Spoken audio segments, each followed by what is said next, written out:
Hello everyone, I'm Steve Smith, Executive Director of the Oxford Net Zero Initiative, and it's my pleasure to welcome you to another instalment of Oxford Net Zero, Climate in the Balance, our series of conversations throughout the term looking at the challenges and opportunities in reaching net zero emissions of greenhouse gases, which is of course where we need to get to in order to stabilise the climate. Now, so far we've discussed a lot of different technologies and systems important for achieving net zero. And we've talked a bit about ethics and governance, particularly at a national level. But for the next couple of weeks, we're going to take a different view through the lens of local communities and cities and businesses. So this week, it's my pleasure to introduce to you Professor Radhika Khosla, Yazon, and Kaya Axelsson to discuss net zero for communities and, in fact, for people. So Dr. Radhika Khosla is Associate Professor at the Smith School of Enterprise and Environment and Research Director too of the Oxford India Centre for Sustainable Development. She works on urban transitions and energy consumption, particularly in developing country cities. She also leads a research programme on the future of cooling, of course, air conditioning and refrigeration becoming increasingly important in both the warming world and one in which we need to supply vaccines and potentially big sources themselves of greenhouse gases. So Radhika is also a contributing author to the 6th assessment report of the Intergovernmental Panel on Climate Change coming out later this year. And she's a lead author of the most recent emissions gap report by the UN Environment Programme, which I think she'll be talking a bit about here today. And those of you who've been with us for this series might recognise Kaya Axelsson. Kaya works as Policy Engagement Fellow in the Oxford Net Zero Initiative. And she's currently working with the UN's high-level Climate Champions team as a strategic advisor to the Youth Fellowship for the whole Race to Zero campaign. She's got great experience of engaging communities and businesses and youth activists. As a student here at Oxford, you may know Kaya served as Vice President of the Oxford University Student Union, and she successfully lobbied the university to overhaul its sustainability strategy, which it's currently doing now, and is going to be aiming for net zero carbon and also biodiversity net gain by 2035. She's also negotiated for the university to engage on net zero and fossil fuel divestment across its whole endowment.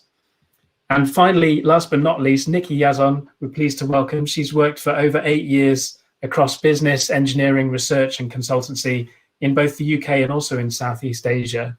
She came to Oxford as a Pershing Square Fellow and achieved both an MBA and a Master's in Environmental Change Management. And actually in that Master's, her dissertation was on building net zero cities, where she looked at the effectiveness of climate change mitigation policies in 15 megacities around the world and helped develop tools for them really to link their actions to emissions. So a really good crowd of people to discuss net zero cities and net zero communities. Again, we'd love to hear your questions in the audience as we go along. So if you are logged into Crowdcast, you will hopefully see an Ask a Question button at the bottom. You can click on that. You can write in your question. You can also look at questions others have asked and vote them up if you like them. And we will do our best to make time at the end to cover as many of those as we can. But let's dive in to hear what Kaya, Nikki and Radhika have to say. And I'll start with you, Kaya. So Kaya, we usually think of climate change being a global issue, of course, or at least one that it's for national governments to deal with. So why look at local communities and cities? Sure. Thanks so much, Steve, for the great introduction, and happy International Women's Day. I feel really honored to be part of a great panel with such accomplished women, talking about a topic that, there's so many women in local communities driving the change to transformation to net zero. So welcome to all of you. So, part of the reason I think that the kind of old maxim, think global, act local, has stuck around for so many years is that, climate action, it has to happen everywhere for us to achieve the target. It's part of what makes it so challenging, but also so inspiring to work on. Cities in particular represent now half the global population, 78% of the world's energy consumption, 60% of greenhouse gas emissions, and just cover 2% of the Earth's surface. So if you're working in a city, you can kind of guarantee that your net zero strategy is a big piece of the pie as we're kind of seeking solutions together. But net zero strategies are also important at every level, down to the individual, small towns to people, which Radhika will touch on later. Net zero strategies at the national level will not be able to succeed without local regulation and action at the local level. And there's also some really important kind of personal and community-based reasons why towns and cities should be setting out net zero strategies. They're allowing us to prepare for the future.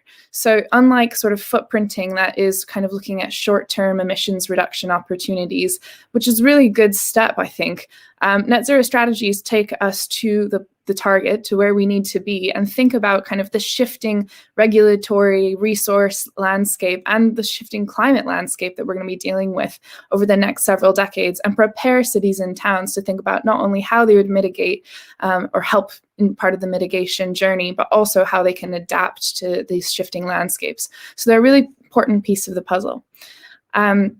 Just for a little bit of a kind of broad overview of the contribution of local communities to the net zero process.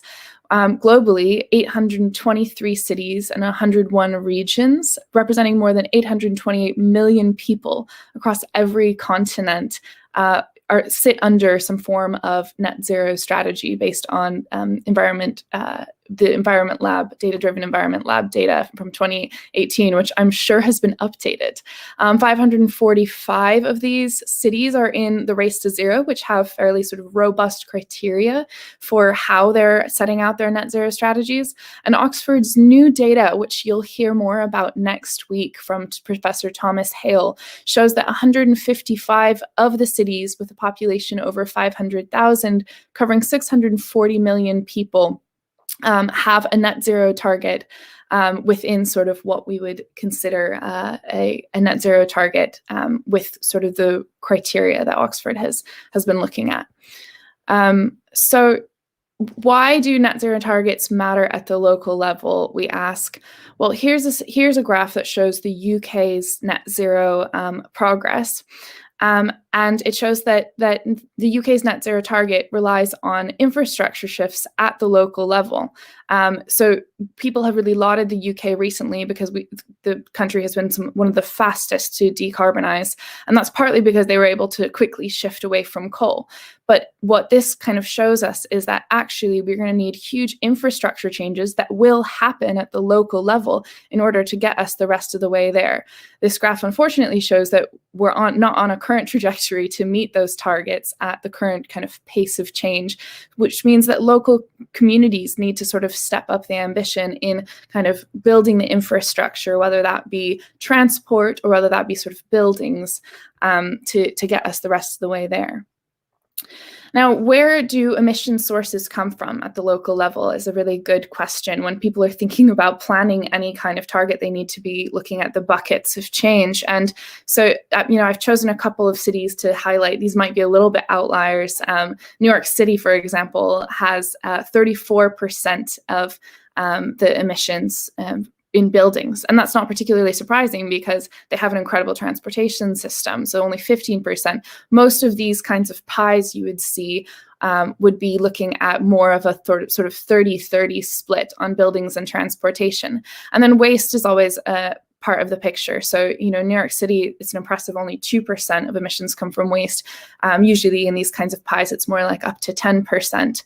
But I think that this just sort of shows where you can get to with the transportation system at the local level. So those are sort of the three main broad speaking buckets that you might see in a net zero strategy at the local level. Carbon emissions per sector in Cape Town break it down in a kind of another interesting sort of more stakeholder representative map. So you've got the transport sector, then you've got the residential sector representing about each 30%, and then the commercial sector. So working, how do local regulators work with the commercial sector is a really important question for net zero targets at the local level. And then you've got local government, which is in Cape Town, it's just about 1%. In sort of bigger government areas that might be a little larger.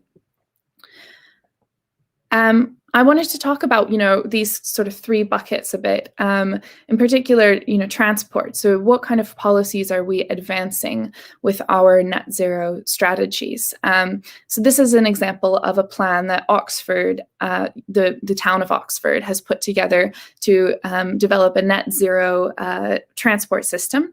A zero emissions zone here.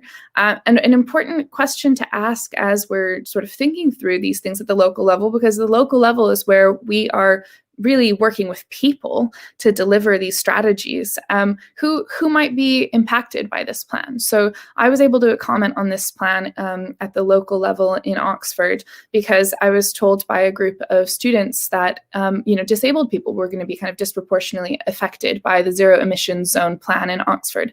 So we were able to sort of work with the Oxford City Council to think about how we could adapt this plan to make sure that people are still able to get around that disabled people who have to use cars, especially to get to class, disabled students, were included as part of this strategy.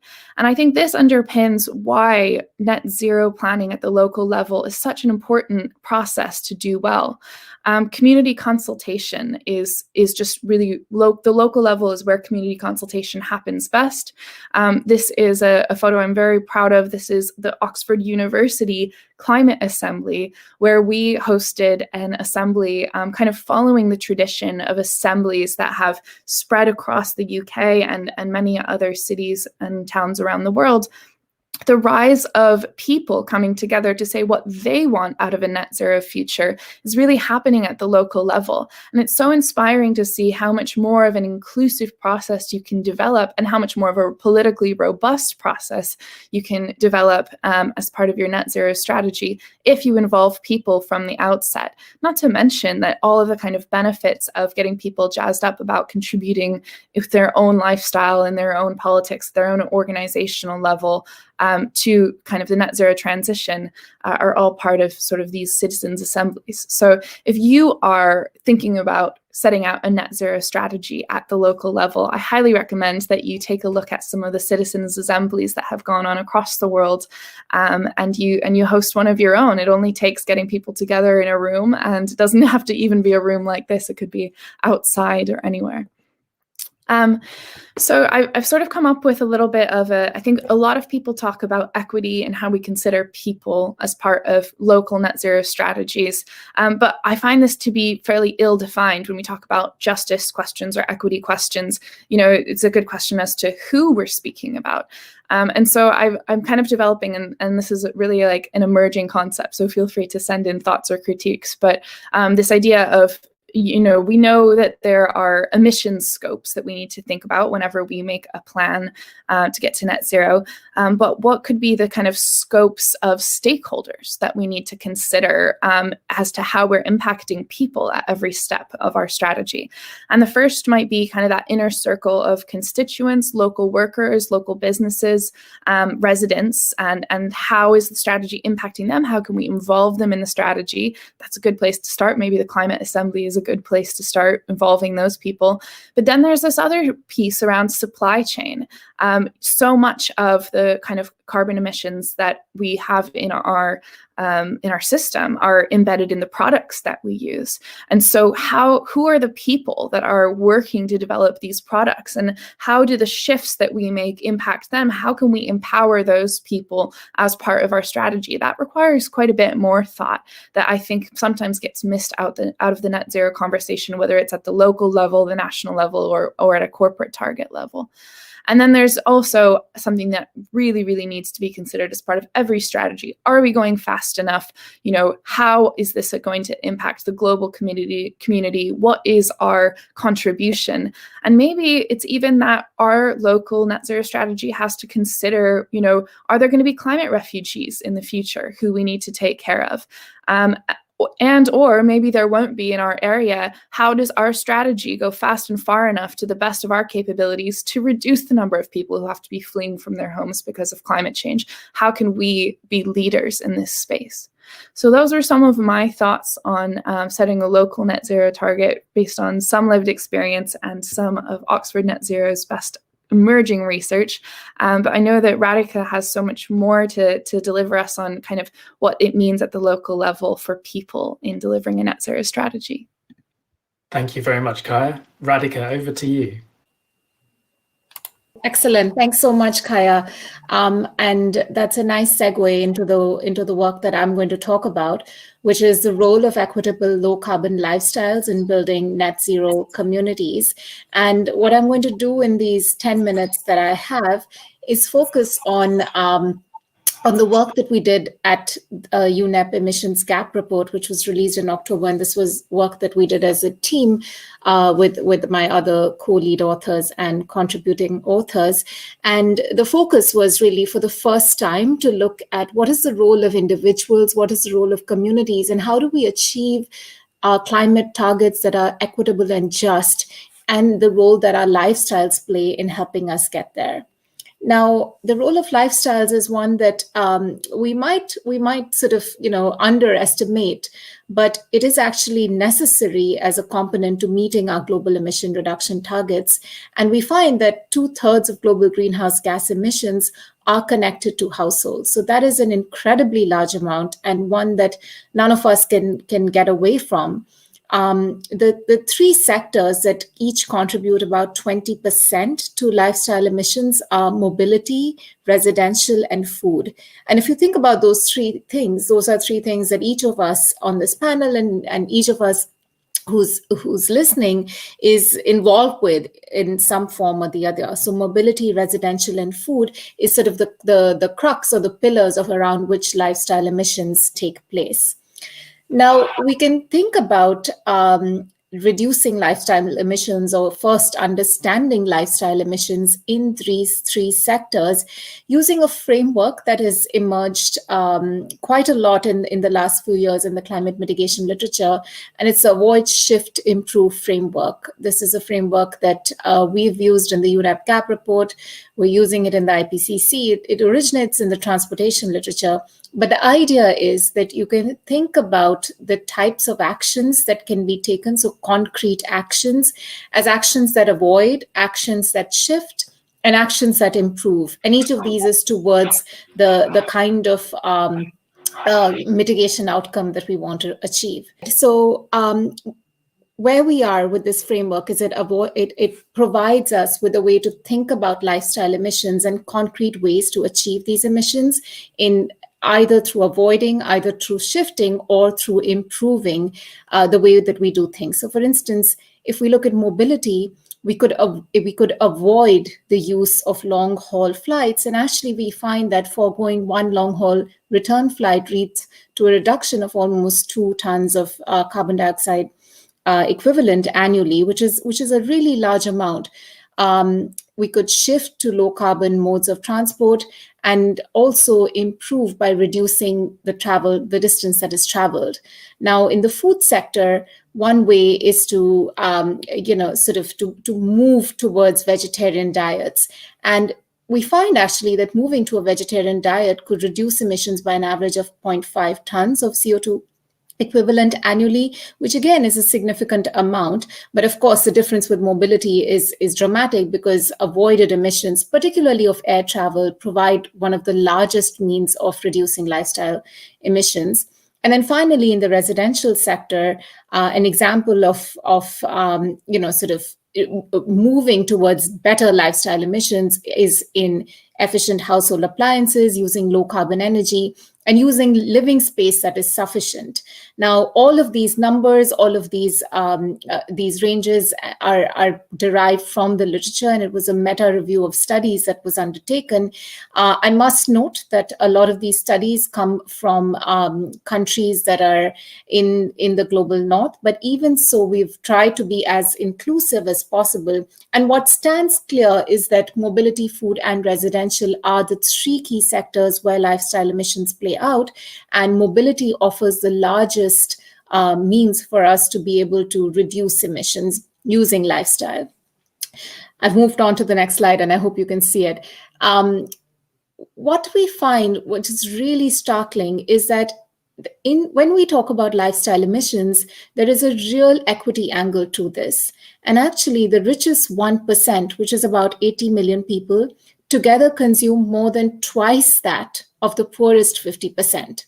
And that's about 3.9 billion people.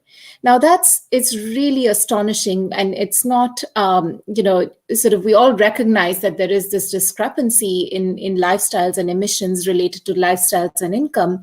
But to see those numbers reminds us of the need to place equity at the heart of these conversations around lifestyle emissions. And this work, which was actually really taken forward by our colleagues at Oxfam, we find that the richest 1% need to reduce their emissions per capita by about 30 times in order to meet the 1.5 degree target, so reduction by an order of 30. Whereas the poorest in this category which is the poorest 50%, could increase their emissions by 3 times and still be below the average annual per capita. So there is this sort of, real kind of issue around equity that we need to always talk about and consider when we talk about lifestyle emissions. But the interesting thing about this is also that lifestyle emissions and the inequity around them is not tied to a particular country. You actually have the wealthy across countries, even in poorer countries, that can be emitting a lot and consuming a lot, which, leading to these large numbers of lifestyle emissions. And so while there is this discourse around thinking around equity with differences in countries, there is a lot of intra-country equity that we need to consider, particularly when we start looking at things bottom up in this manner. Now, what are the mechanisms for achieving these low carbon lifestyles and achieving these to get to the goal of net zero, which is what we're trying to do here?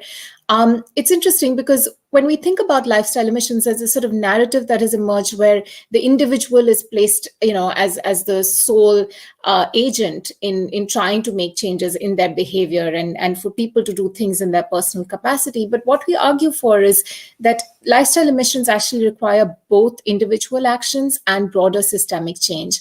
And we argue that the systemic change and the individual change are actually two sides of the same coin, and you cannot get to the type of actions and emissions, particularly net zero emissions, if we only focus on one and not the other.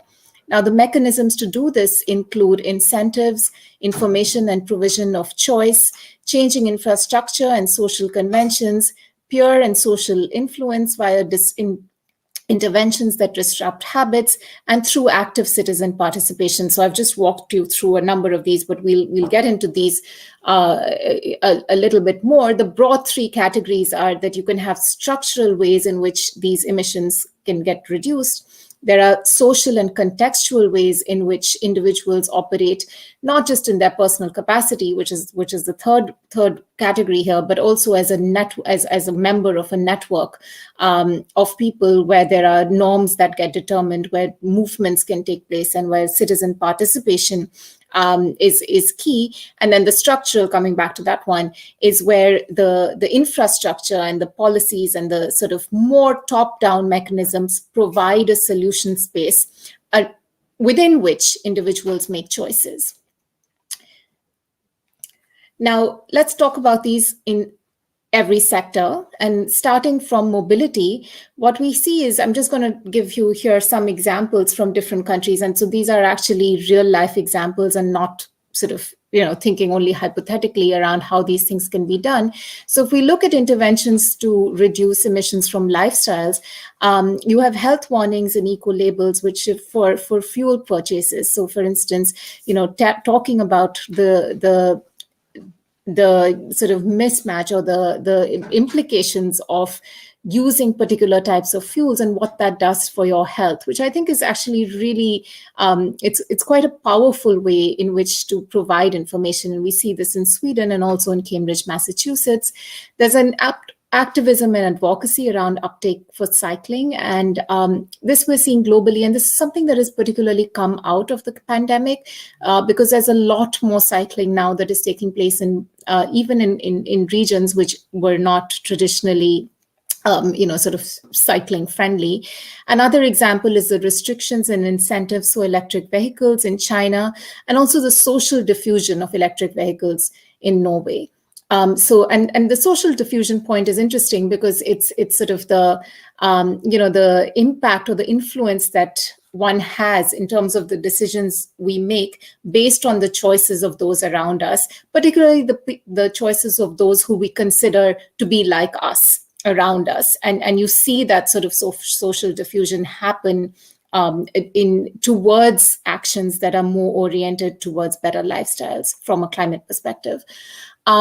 In the food and diet sector, we also see a number of different concrete actions that have taken place. The meat-free provision in schools in the UK is a really great example of the public provision of food and how that is moving towards reduced meat options. We see that in Oxford and our colleges, which is great. There's also policies to reduce dairy consumption, like we see in Finland. In the Philippines, there are legal permissions for urban agriculture that are taking place, and a range of farm-to-fork initiatives within the EU that are, again, concrete actions that are moving us towards these sorts of changes within the food and diet sector. And then finally, in the residential, which was the third of our pillars around which these lifestyle emissions are oriented, is the renewable energy tariffs default in Germany. And this is useful because if the default is for energy tariffs to be renewable, that's what most people end up selecting. In India, the scheme for purchasing LED light bulbs has been extremely successful, and you see the uptake of these LED light bulbs now in a number of areas that are outside of large cities and also in low-income housing. Similarly, energy efficiency product standards in Japan have enabled for there to be a shift in the type of energy consumption that takes place, and we see that in the EU as well. And in the economic downturn in Germany, there was a retrofitting of housing initiative that sort of allowed us to build back better, very similar to the conversations that we're having now around how to be able to shift and build differently as we come out of the pandemic. So finally, I'll end with this. Given that there are all these concrete steps that are already taking place in some regions, but there's a lot more to be done given the 2/3 of emissions that are linked to lifestyles.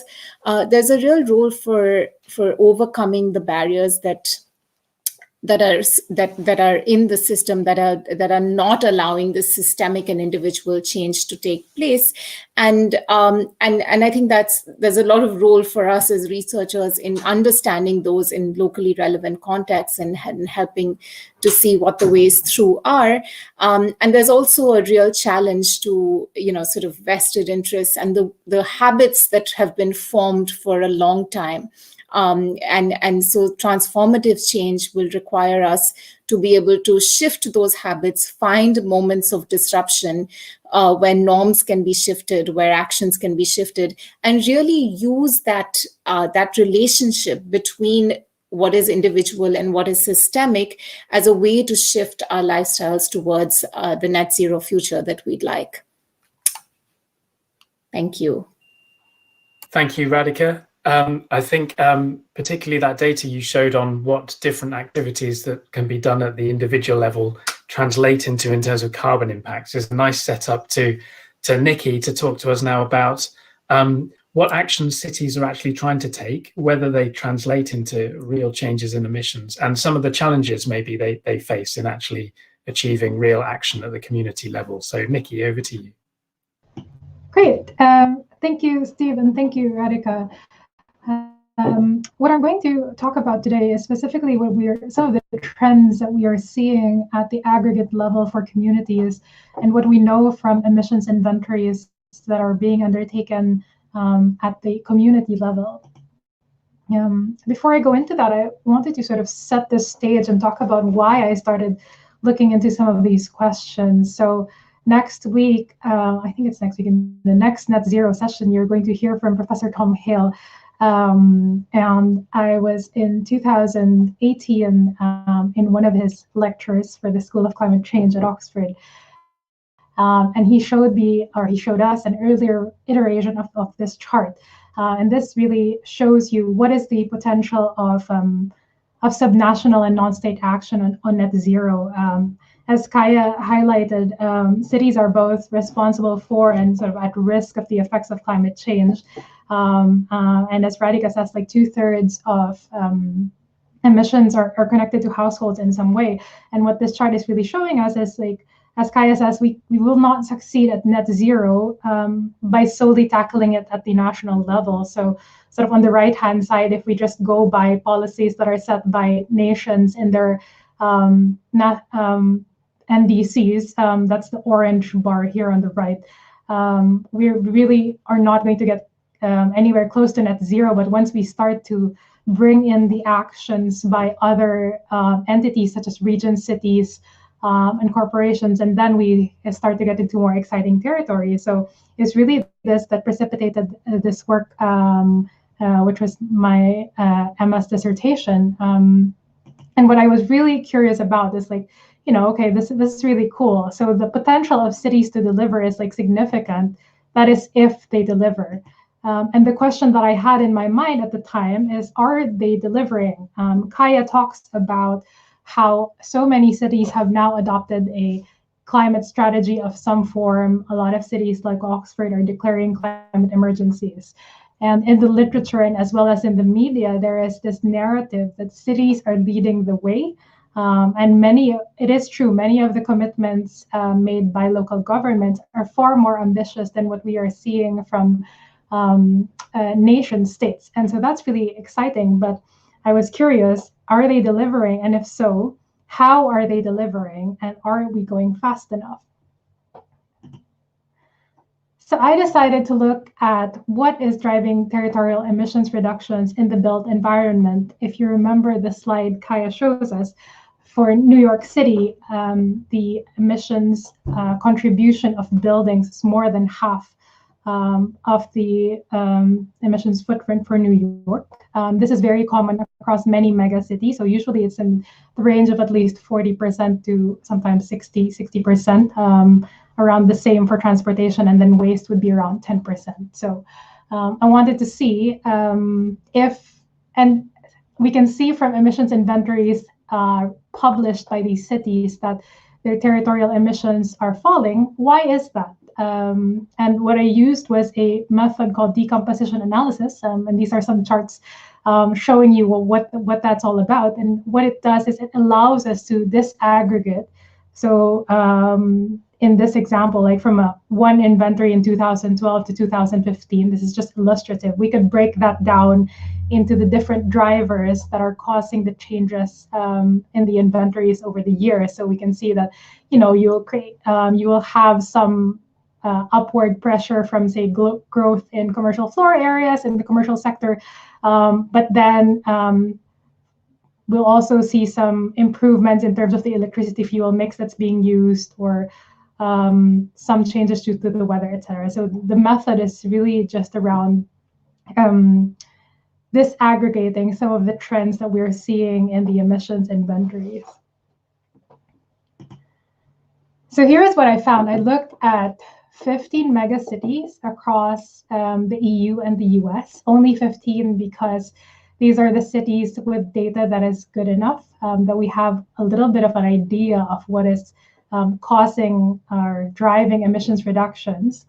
And on these charts, you'll see each colored bar is one city. And on the far right-hand side, you will see the total change in emissions as a percentage relative to a baseline. And then each column here is a factor that is either increasing or reducing emissions. So what I found was that most of the emissions reductions that we are seeing in city emissions largely comes from greening of the grid. In contrast, if we look at the non-electricity energy sources, mostly heating, there is very little progress that's being made across both European and US megacities. There are also very minor gains in energy efficiency, under 2% each year improvement. And that is, well, it's not zero, but it's also not at the pace we need to really get to net zero in time. There is some good news, is that we're seeing that some of the leading US cities are actually outpacing the states in decarbonizing grids, and they're using an array of very innovative policies, a lot of which have to do with enabling citizens and consumers to make better lifestyle choices. And I'll go into that a little bit more towards the end of the presentation. In residential buildings, we see the same trend as we do for commercial buildings, and that most of the progress comes from the electricity fuel mix getting greener, but there is little progress in decarbonizing heating and non-electricity uses. We see that electrical efficiency gains in the residential sector are actually stagnating or even getting worse. So it's not clear exactly what is driving this, but possibly it's how we're all gaining more devices each year, so increasing plug loads in households. Again, there is not much progress on reducing heating per household. And a lot of this is also, it's confusing because we don't know exactly how much of this is a product of weather. For most of the cities, during the time scales that I looked at, weather was actually becoming more mild. So winters are becoming more mild. And so that's helping the city some, and some of these seeming improvements have to do with the weather being milder. And then if we look at residential retrofitting programs across various cities, they're very limited in scope relative to the whole population in a certain city, and targets that are being set by local governments are not being met. Yeah. So apart from doing this quantitative analysis, I also spoke with number of local government officials, as well as practitioners who are helping local government officials in developing their emissions inventories and their policies. And I found two themes that I want to share today. The first is that data plays still a very limited role in the policy-making process. So a lot of the data collection that is happening is driven by disclosure requirements. So many of the city networks that we know of, they would require cities to publish inventories with a certain frequency and with a certain quality. And the focus for the local government officials is very much to just comply with the disclosure requirements. But this data is not being used to inform the kinds of policies that are being put in place. There's also a lot of politics, not only around what kinds of policies will be put in place, but also the data. So cities are very wary of evaluating their policies because it can be a little bit awkward when policies are put in place, but the results are not being seen. So there is this hesitance to talk about results and to demonstrate that things are working or not working, as the case may be. But on a much more positive note, there are a lot of innovative policies and programs. A lot of the cities were starting, and the kinds of programs they put in place were really about leading by example through their own operations. So cities own a lot of buildings, they have fleets of vehicles, and they're starting by making sure that their own operations are net zero. And then they're also starting to use a lot of voluntary and soft measures to pave the way for more stringent measures. So a good example of this is benchmarking programs in the US. some are mandatory, some are voluntary, but as soon as you start to have this baseline of data available, then they use that to start talking about, okay, what are we going to do if the performance from certain actors is not that great?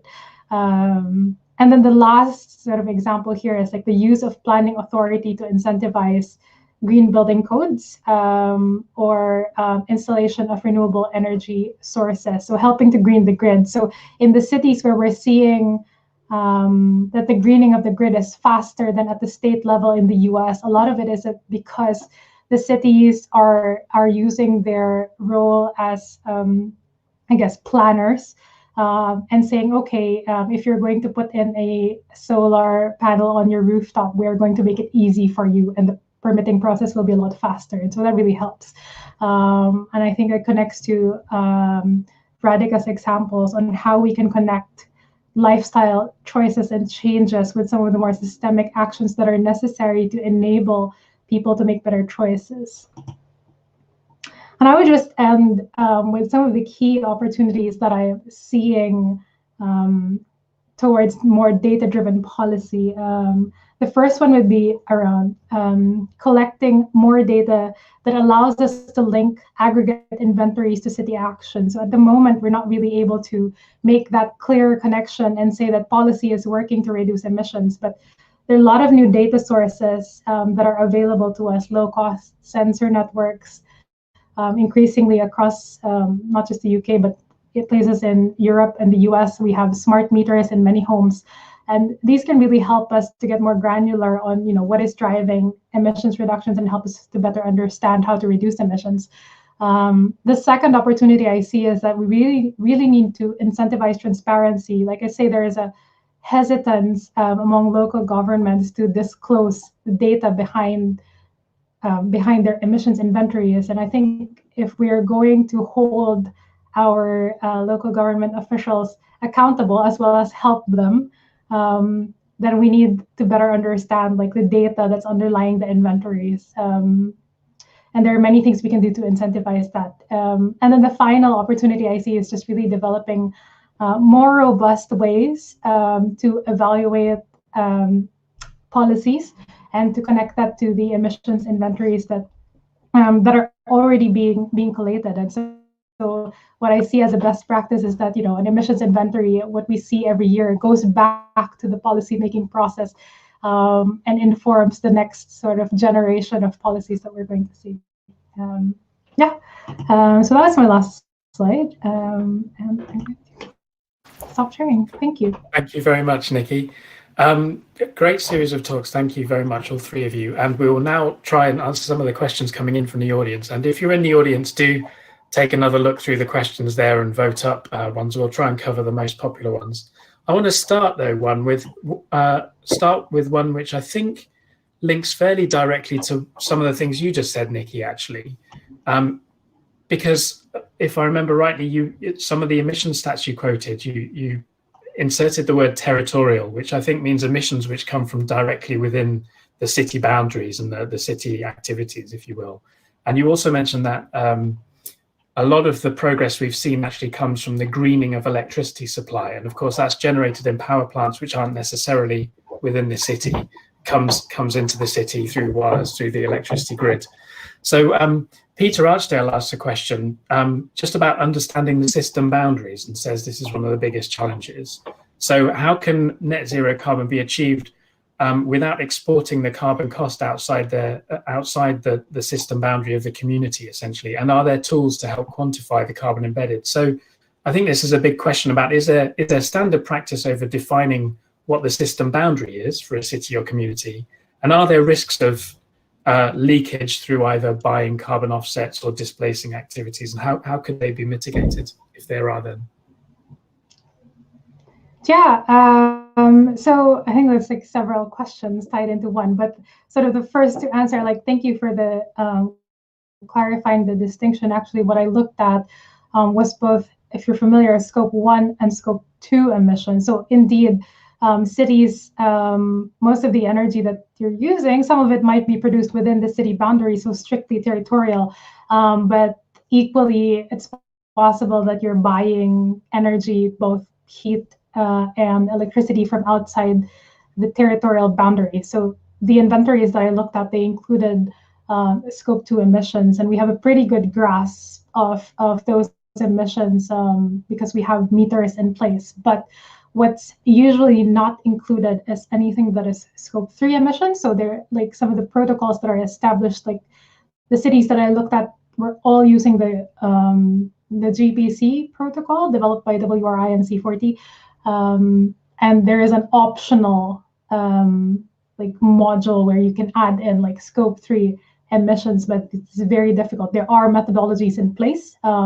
None are widely used or accepted, I would say. And they are there, but like most of the time the data is not there to assess. Does that answer the question, Steve?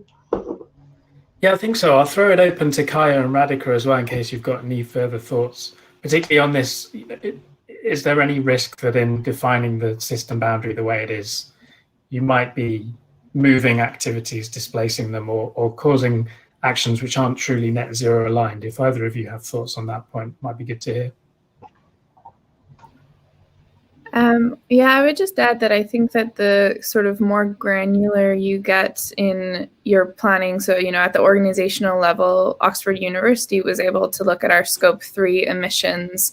And then I think if organizations work together, then that becomes a lot easier. So, you know, we were able to do a survey of our whole community, and, you know, we maybe have a community that's particularly apt for responding to surveys because we're researchers, but we were able to find out what sort of at least on average, the flight emissions were, or the kind of commuter emissions were. And so that was one way that we began to incorporate scope 3 into our strategy. And then I know that we were in close communication with the Oxford City Council about sharing data. So I think it just calls for this kind of problem, just calls for increased collaboration and for people to be bold about aligning frameworks. And just because we're not there yet doesn't mean that we can't get there. And I feel strongly that, you know, scope 3 emissions can and should be included. Just to pick up on that, maybe I'll ask another question on a similar theme then. Maggie Neems or Nelms, sorry, Maggie, I don't know how to pronounce your surname. She asks about the sort of interrelationship between local governments and national governments. So she talks specifically about drilling for oil in local communities and says, in England at least, local governments are bound by national government planning regulations. So if a company gets permission to drill, the council is in a tough spot in terms of refusing that. So maybe you could respond, any of you, to that specific point about oil, or just more generally the link between what local governments can do and what they need national governments to do in order to help them. Does anyone have any thoughts they'd like to share on that?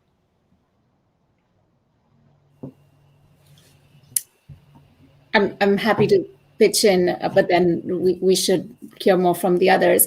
I think that's a really important point because, and there's an analogy there between the individual and the systemic relationship as well, which is that, you know, as we move to different levels of governance, what you can or cannot do is in some sense shaped by the structures that you sit within.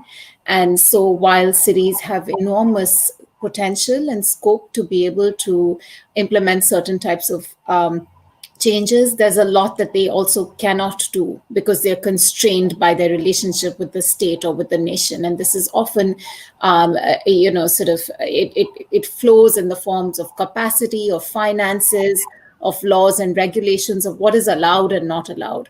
And so I think actually thinking of these things in isolation is a bit limiting because we do need to consider those broader relationships and then be able to intervene, not just at the city level, but also at the next level of governance in this case, and be able to change that relationship.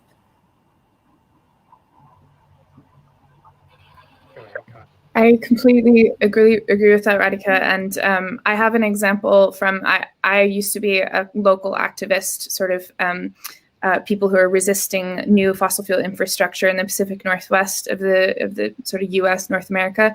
And I had a data set because, so I went Yukon and kind of came to Oxford, and I did a little bit of research on my own communities. And we were actually able to, even though a national level regulation said that these infrastructure projects could go forward, we were able to shut down 40 out of 50 new fossil fuel infrastructure projects through a combination of local consultation, protests, and media. And just sort of the kind of reputational risk and the delays that protest and ongoing consultation. So I think it really varies country to country. I think that we're operating in a very privileged democratic position to be able to do that. But sometimes it's something as small as dredging under a dock permit that was not provided, something so technical that you would never think of, that prevents an entire project from going forward or delays it just long enough to call for reconsideration at the national level. And, activists were showing up persistently, were informed about the health concerns in their community. They were in matching shirts, and so I think a diversity of interventions can really start to change the power dynamics that maybe seem like there's only one way to intervene, but I think there are often more than we can imagine at first. And Nikki, megacities, I guess they're potentially slightly different. They're big, so they have, in a sense, their own gravitational field, and they often have mayors, quite well developed sort of government structures, potentially more than smaller communities. So do megacities fundamentally face the same constraints, or do they have more powers?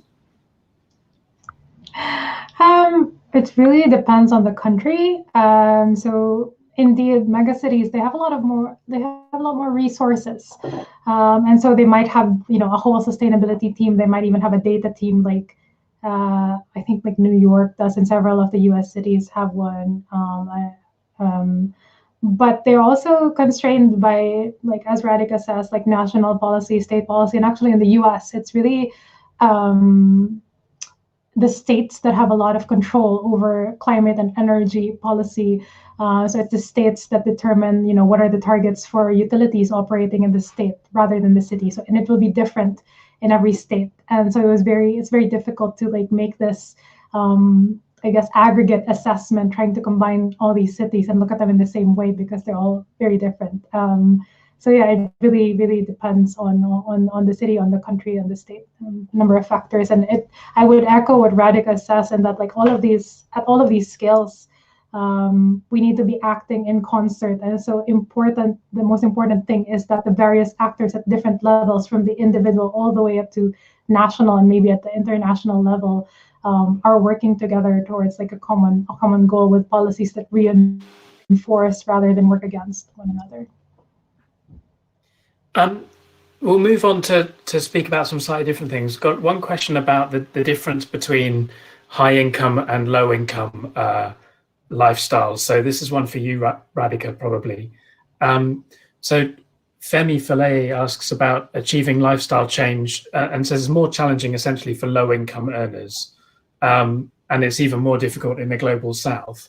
So how can cities encourage that particular category of households to embrace low carbon lifestyles? And actually, I was wondering, in those very helpful bar charts you showed about carbon footprints, if I understood them correctly, they're sort of global aggregate numbers, but how much does that really vary across different lifestyles and situations? Thank you for those both of those very interesting questions. Yeah, so the first question, if I may paraphrase, is how do we account for lifestyle change in cities that are from lower income countries? And is that right? Am I getting that right, Steve? Okay, good. So I think this is a really important point, and this is why that inequity in emissions is also important, because it sort of forces us to think about who do we need to talk about when we're talking about lifestyle emissions change, right? And it's very obvious from those numbers that we're not talking about a large number of communities who at this point are not even at the average per capita emission number, if that's a metric we want to use to be able to distinguish. the sort of opportunity that lies with some of the developing country cities in terms of lifestyle change is not so much around like lower meat consumption, because often that's really not what's at the table metaphorically, but it's the role of infrastructure, because in a number of these situations, what we are the moment of time we're in terms of the economy is one of very large and rapid construction. Right. And what construction allows you to do off the built environment, off roads, off railway tracks, or sort of, airport runways, is that these are the longest lasting components of the economy. And once you build them in, they stay for the next 50 years, for the next 100 years.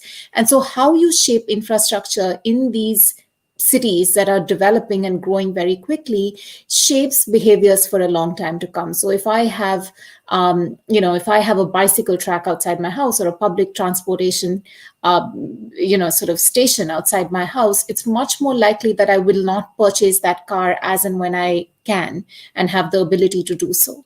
So that to me is actually the opportunity that sort of lifestyle emissions present in developing country cities. But again, it's one of those opportunities that is not only driven by the individual. It's really this confluence of where the individual and the systemic come together. Steve, you're going to have to repeat your question. It was just really very quickly, because I'll try and squeeze in a couple of other questions. Sure. In those bar charts you showed of different activities and how they contribute to carbon footprints, how much do they vary by different lifestyle and situation? You mentioned that lower income households would have less of a carbon footprint associated with meat. I guess they certainly have a lower carbon footprint in general associated with long distance travel as well. Yeah, and I think those are the key ones, right? It's the long haul flights that, like I was saying, really stand out. Whereas food is probably where it's least relevant in a lot of sort of lower income homes, particularly around meat consumption. And I think the residential is mixed. But I'll stop there in the interest of time. Thank you. Yes, we'll move on to talk a little bit about individuals and engagement in community processes, because Kaya, you touched on climate assemblies, and we've had a couple of questions linked to that or that kind of theme. So Daniel Scharf asks about attempts to hold kind of citizen or neighborhood assemblies addressing both climate and ecological emergencies. How do we do those in a way that doesn't usurp the authority of local councils and governments? So I guess the traditional model of representative democracy is you elect people and then you kind of leave them alone actually to make decisions on your behalf. And if you don't like what they've done, you re-elect. And the model of a climate assembly is a bit different to that. So in your view, and maybe Nikki as well from a city perspective, what are climate assemblies good for and perhaps not so good for? Yeah, so climate assemblies are really listening sessions, and there's a long history of local councils and even national governments hosting listening sessions. And usually it's sort of organized by the government in this case. What we're seeing with the kind of new advent of the climate assembly is that they're co-organized by citizens kind of pushing for an assembly, pushing for a listening session. And if they're done well, it's with the government. And so tight facilitation of these sessions is, I think, really key. And I think we're seeing a lot of really beautiful innovation in facilitation of good listening and good kind of summarizing of key points out of the community. But that does not necessarily mean that, that everything that every single person says, it means democracy, right? That is going to be reflected in a strategy. And one thing that I did a lot of work on ahead of, we have representatives, and that's one kind of level of representation, but we also have organizations and kind of layman's experts, citizens who have informed themselves really a lot and who have taken the time to aggregate community interest.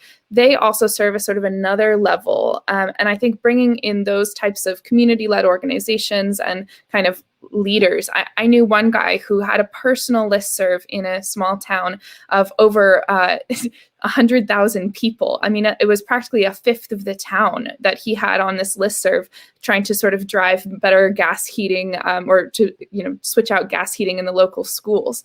And I was really, really touched by that leadership. And so a good climate assembly talks to those people who are sort of nodes of kind of the climate concerns within the community, and maybe even helps to empower those people ahead of the climate assembly.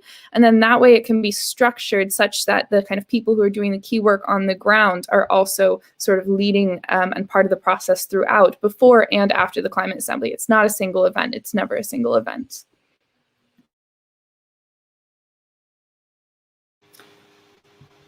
I will, Nikki, do you want to contribute to that briefly? Or I'm happy to try and squeeze in one more question. No, just briefly, I would say that the most effective city governments that I've seen are those who are most engaged with their constituents, and climate assemblies are one way to do that. And so, like, as I say, like, the whole process of policy making and as well as the data is very political. So the ones that manage to put in the most innovative policies are those that have some measure of engagement with what people want to see, but also, of course, like tempering that with, what are the actions that will actually reduce emissions, because they might not always line up. I'm conscious we're over time, but I'm going to squeeze in one more question because there are so many good ones. So I hope you don't mind.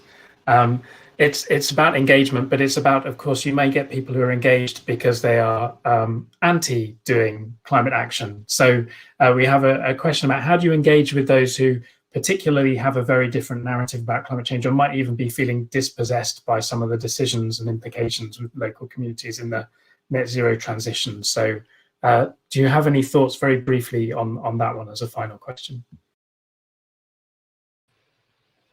I think that's another question around tight facilitation. So, I've been a facilitator in moments where people sort of brought up climate denial stuff, and you have to stand from a position of respect and also a position of truth. And usually it comes down to a moment of just saying, this is not the forum to debate whether or not climate change is real. There are plenty of other forums, and I can direct you towards those. But this is not the moment for that. But then the question that I think is a little deeper around people who feel sort of that they are not being justly recognized in the planning process, those are the ones that we need to listen to. And so I gave an example of people who are very much not climate denialists, but who were going to openly kind of reject the zero emission zone strategy in Oxford. And good governance meant that our Oxford town listened and responded and adapted. And so having a process for making sure that plans can be adapted, that's all part of it. Thank you very much. We should wrap up there. I'm sure we could go on for much longer, but it just remains for me to say thank you very much to Radhika, Nikki, and Kaya for that great discussion. And as I mentioned, we'll be continuing next Monday to explore city targets, but also alongside other parts of society, action in companies and investors, as we talk about the race to zero with Professor Tom Hale and with Aoife Brophy. So to register, do click on the next event in the series button at the bottom of your Crowdcast link. And in the meantime, have a very good week. Goodbye.